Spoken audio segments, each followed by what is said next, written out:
मैं डॉक्टर मनीराम मीणा, सहायकाचार्य समाजशास्त्र, SMU government PG college Nathdwara मैं आप सभी छात्रों का हार्दिक स्वागत और अभिनंदन करता हूं एवं यूट्यूब पर देखने वाले सभी विद्वान साथियों का तहे दिल से हार्दिक स्वागत, अभिनंदन और प्रणाम करता हूं।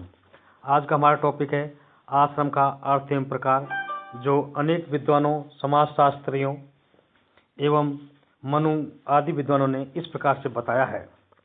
भारतीय समाज में आध्यात्मवाद एवं सांसारिकता में समन्वय स्थापित करने का प्रारंभ से ही प्रयत्न किया गया है। यहाँ त्याग और भोग दोनों को ही महत्व दिया गया है। इस देश में व्यक्ति को संसार के प्रति उदासीन रहने को भी नहीं कहा गया है और न ही सांसारिकता में अपने आप को इतना लीन करने को कहा गया है कि वह जीवन के अंतिम लक्ष्य अर्थात मोक्ष प्राप्ति को ध्यान में रखे ही नहीं।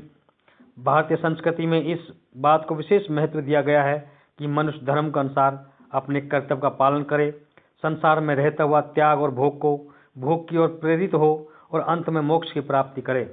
इसी लक्ष्य को ध्यान में रखकर हमारे यहाँ एक व्यक्ति के संपूर्ण जीवन को 4 भागों में बांटा गया है और प्रत्येक भाग में एक विशेष प्रकार की आचार संहिता प्रस्तावित की गई है और जीवन की इसी अवस्था को आश्रम अवस्था के नाम से पुकारा जाता है। आश्रम व्यवस्था का अर्थ डॉक्टर प्रभु के अनुसार आश्रम शब्द श्रम धातु से बना है, जिसका अर्थ परिश्रम या उद्योग करने से है। इस दृष्टि से आश्रम शब्द के 2 अर्थ हैं। पहला, वह स्थान या प्रयत्न या उद्योग किया जाता है, और नंबर 2, इस प्रकार के प्रयत्न या उद्योग के लिए की जाने वाली क्रिया। इस अर्थ के आधार पर आश्रम का तात्पर्य ऐसी क्रिया स्थल से है जहाँ कुछ समय ठहरकर व्यक्ति उद्यम करता है। शाब्दिक अर्थ की दृष्टि से कहा जा सकता है कि आश्रम ठहरने या विश्राम करने का एक स्थान है जहाँ व्यक्ति कुछ समय तक रहकर अपने आप में आवश्यक गुणों का विकास करके अपने को आगे की यात्रा के लिए तैयार करता है। इस प्रकार आश्रम स्वयं में कोई लक्ष्य न होकर लक्ष्य प्राप्ति का एक साधन है। डॉक्टर प्रभु ने बताया है कि आश्रम को जीवन के अंतिम लक्ष्य मोक्ष प्राप्ति हेतु व्यक्ति द्वारा की जाने वाली यात्रा के मार्ग में पड़ने वाला विश्राम स्थल माना जाना चाहिए। आश्रम अवस्था के अंतर्गत एक आश्रम में रहता हुआ व्यक्ति अपने आप को दूसरे आश्रम या अवस्था के योग बनाता है। महाभारत में वेद व्यास जी ने बताया कि जीवन के 4 आश्रम व्यक्तित्व के विकास की 4 सीढ़ियां मानी गई हैं, जिसको क्रम से चढ़ते हुए व्यक्ति को ब्रह्म की प्राप्ति करनी पड़ती है। भारतीय संस्कृति में मानव के 4 प्रमुख धर्म, अर्थ, काम और मोक्ष माने गए हैं और इन कर्तव्यों को ही पुरुषार्थ कहा जाता है। आश्रम के द्वारा इन चारों कर्तव्यों की पूर्ति का प्रयत्न किया जाता है। कर्तव्य की पूर्ति के इस प्रयत्न को आश्रम की संज्ञा दी गई है, क्योंकि इन कर्तव्यों की पूर्ति के लिए प्रत्येक स्तर पर श्रम करना पड़ता है और एक आश्रम की सफलता दूसरे आश्रम के कर्तव्यों को भी सरल बना देती है। इस प्रकार स्पष्ट है कि आश्रम व्यवस्था वह अपूर्व व्यवस्था है जो हिंदू जीवन को विभिन्न स्तरों में विभाजित कर व्यक्ति को समय विशेष के लिए प्रत्येक स्तर पर रखकर उसे भावी जीवन के लिए इस प्रकार तैयार करती है कि वह अपने प्रयास द्वारा समस्त दायित्वों को प्राथमिकता के आधार पर क्रमबद्ध रूप से पूर्ण करता हुआ जीवन के अंतिम लक्ष्य और मोक्ष को प्राप्त कर सके। आश्रमों के प्रकार। आश्रमों के 4 प्रकार हैं, जो इस प्रकार से हैं। आश्रम अवस्था के अंतर्गत व्यक्ति की आयु को 100 वर्ष मानकर उसके संपूर्ण जीवन को 4 बराबर भागों में विभाजित किया गया है। इस प्रकार जीवन को 25-25 वर्ष के 4 आश्रमों, नंबर 1 ब्रह्मचार्य आश्रम, नंबर 2 गृहस्थ आश्रम, नंबर 3 वानप्रस्थ आश्रम और नंबर 4 संन्यास आश्रम में बांटा गया है। इन चारों आश्रमों में क्रम से रहता हुआ व्यक्ति धर्म, अर्थ, काम और मोक्ष नामक 4 पुरुषार्थों की प्राप्ति करता है। इन चारों उद्यमों को एक दूसरे के साथ इतना निकट का संबंध है कि एक आश्रम के कर्तव्यों को निभाए बिना व्यक्ति दूसरे आश्रम से संबंधित दायित्वों को ठीक से पूर्ण नहीं कर सकता है। प्रत्येक आश्रम में धर्म की मर्यादा के अनुसार अपना जीवन व्यतीत करने के पश्चात ही व्यक्ति मोक्ष की प्राप्ति के योग बनाता है। हम यहाँ आश्रमों के विभिन्न प्रकारों का विस्तार पूर्वक बताएंगे। उसमें सबसे फर्स्ट है ब्रह्मचर्य आश्रम।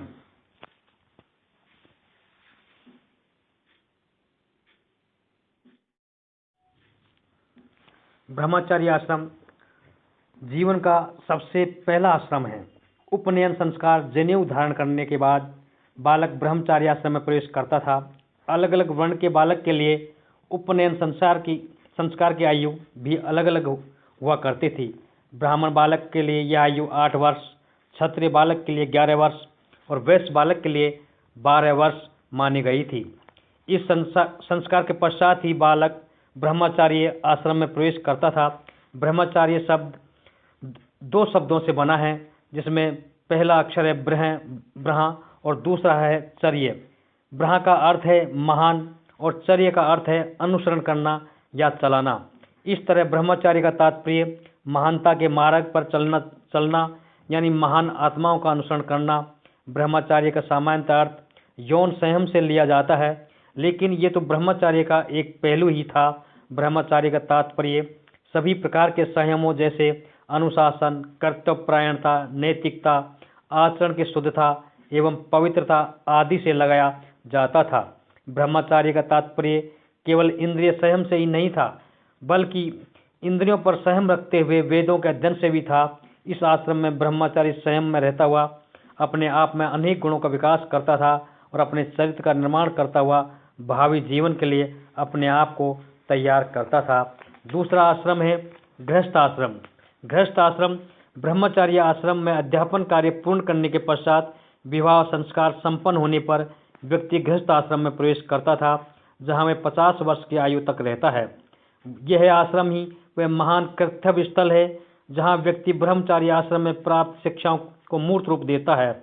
इस आश्रम में व्यक्ति धार्मिक एवं सामाजिक दायित्वों को पूरा करने की ओर आगे बढ़ता है।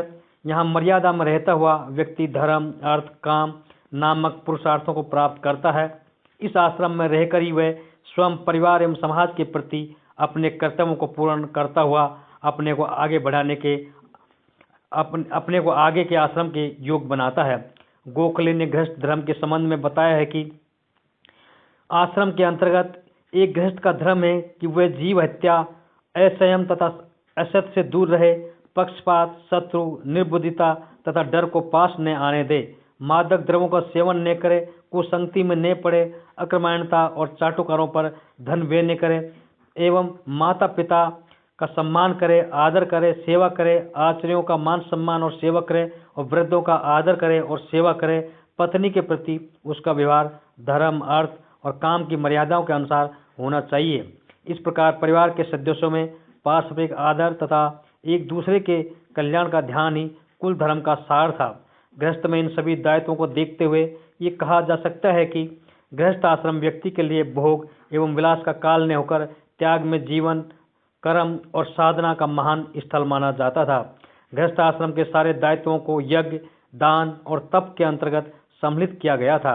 एक गृहस्थ का यह कर्तव्य था कि वह देवताओं, ऋषियों, माता पिता, अतिथियों तथा अन्य प्राणियों के प्रति अपने दायित्व को निभाए। देवता, ब्राह्मण, गुरु एवं माता पिता, विद्वान जनों का पूजन करे, सम्मान करे, सेवा करे, पवित्रता, सरलता तथा ब्रह्मचार्य तथा अहिंसा का आचरण करे। तीसरा आश्रम है वानप्रस्थ आश्रम।